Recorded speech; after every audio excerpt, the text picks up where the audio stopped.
তুমি কি তোমার বউরে ডিভোর্স দিবার চাও? আমি আমার বউরে ডিভোর্স দিতে চাই না। এসব কি করছ তুই? ঠিকই বলতেছি মা, বাড়ির পাশে বিয়ে করে আমার অনেক সমস্যা হয়েছে, অনেক ঝামেলা পোহাইতে হয়েছে, আবার অনেক ভালো হয়েছে। আগে আমি সিগারেট খাইতাম, আমার শ্বশুর একদিন দেখে ফেলানোর পর থেকে আমি সিগারেট ছেড়ে দিচ্ছি। আগে আমি তাস খেলতাম, আমার শাশুড়ি একদিন দেখে ফেলানোর পর থেকে এরপর থেকে আমি আর তাস খেলি না। আমি আগে কোনো কাজকর্ম করতাম না, এখন আমি কাজকর্ম করার চেষ্টা করতেছি আমার বউ যাতে আমার বেকার করতে না পারে। আর বাড়ির পাশে বিয়ে করতে বলেই আমার জীবনে পরিবর্তন ঘটাইছে।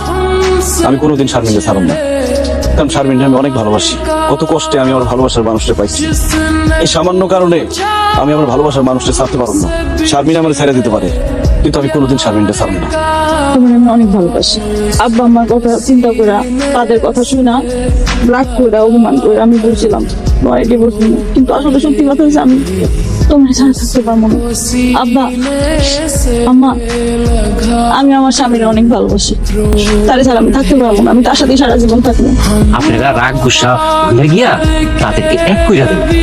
একটা সংসার ভাঙ্গা ঠিক না ভাই, কারণ ডিভোর্সের পোলা বা মাইয়া এই সমাজে কারো কোনো দাম নাই ভাই। হব্বা আমার করে মাইনা নাও।